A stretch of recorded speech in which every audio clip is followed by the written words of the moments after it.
आपको ऐसा भी मौका मिला हो कि हमें फिल्म में काम करना है, तो चूंकि उस क्षेत्र में आप क्यों नहीं कि आप न्यूज पे हमें क्यों ले आगे चले आए? देखिए, भारत एक त्रिस्तरीय सरकार है। भारत में सेंट्रल गवर्नमेंट, स्टेट गवर्नमेंट और पंचायती सरकार है।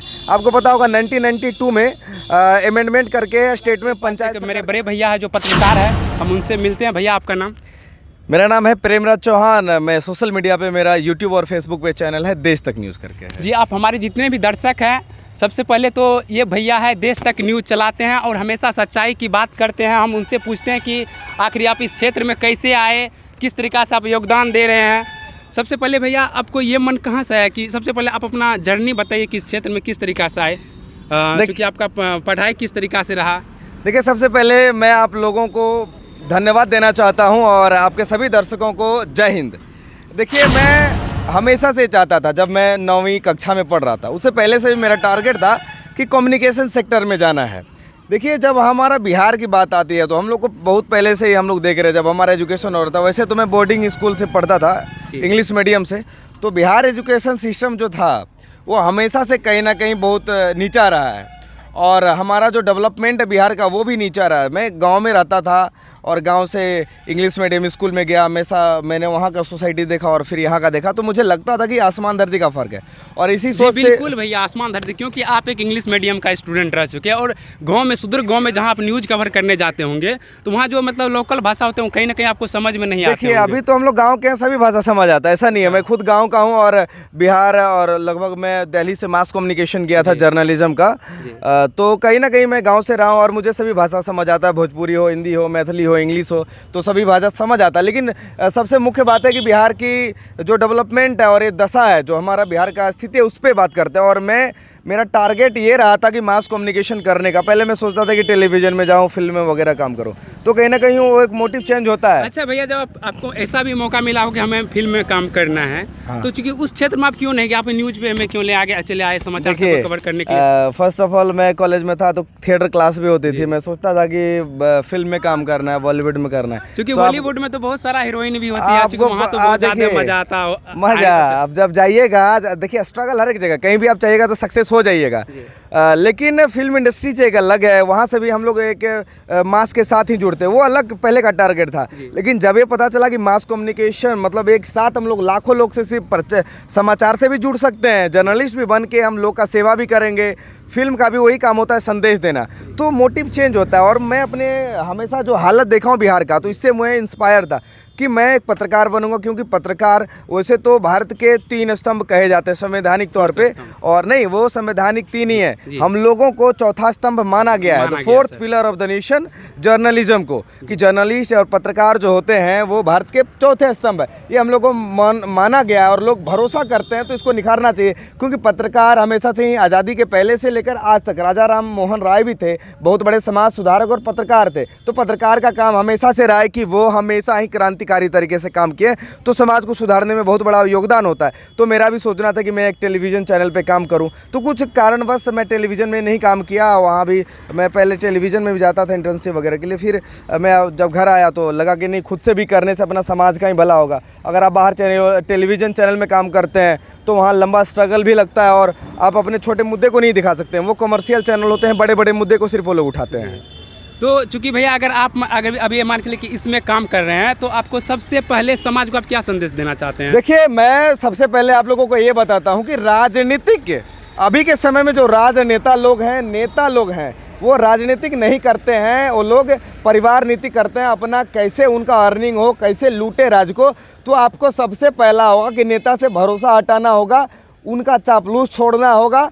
कोई भी काम गलत होता है तो आपको पत्रकार के साथ खड़ा होकर आंदोलन करना है, हक मांगना है, अपने हक के लिए लड़ना है। अगर नेतागिरी के चक्कर में पड़िएगा तो समाज का बर्बादी सुनिश्चित है।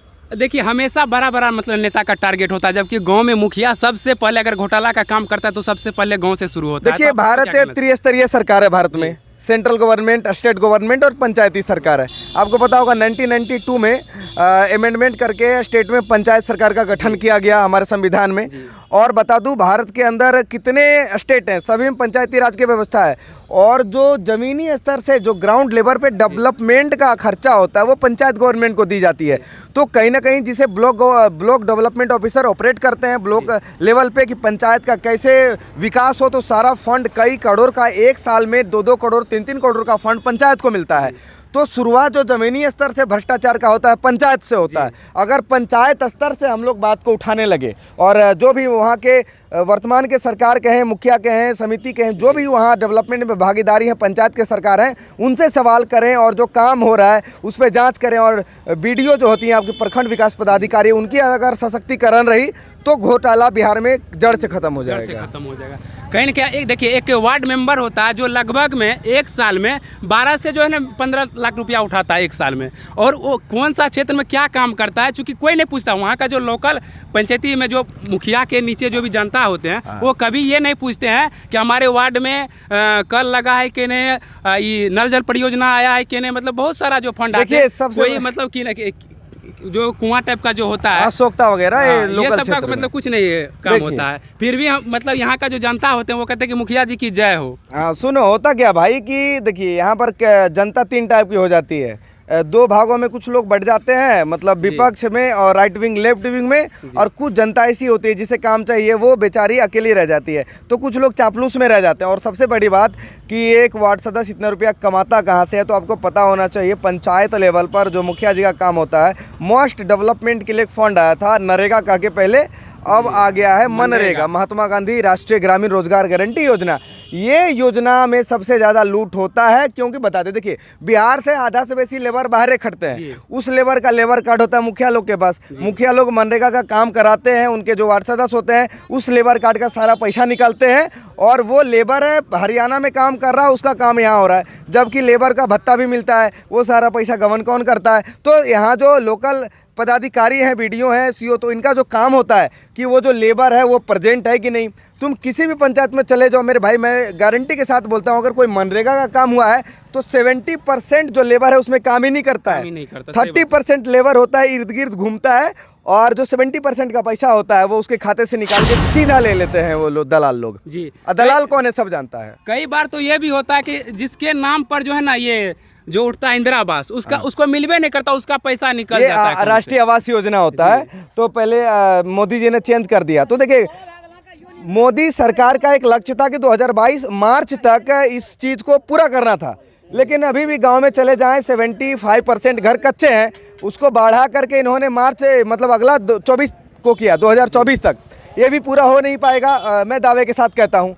तो ये जो आवासीय योजना के नाम पे 1,20,000 रुपये मिलता है, कितना घर बनेगा, एक रूम का घर बना ले लोग, लेकिन उसमें भी ये जो ब्लॉक के दलाल होते हैं और कहीं ना कहीं टेबल सिस्टम है, हाँ, वो लोग 5-10 हज़ार रुपया गरीब का 20,000 तक छीन लेते हैं। हाँ, तो अभी हमारे साथ देश तक से जुड़े हुए थे प्रेमराज चौहान भैया जी जुड़े हुए थे। काफ़ी अच्छा जो पंचायती राज से जो घोटाला होते हैं कहीं ना कहीं उसका भी बात रखें और अपना भी विचार रखें। आपका क्या राय है हमें कमेंट बॉक्स में बताएं, क्या पंचायत में इस तरीका का घोटाला होता है या नहीं होता है, आप हमें कमेंट बॉक्स में बताएं। तब तक के लिए मिलते हैं नेक्स्ट वीडियो।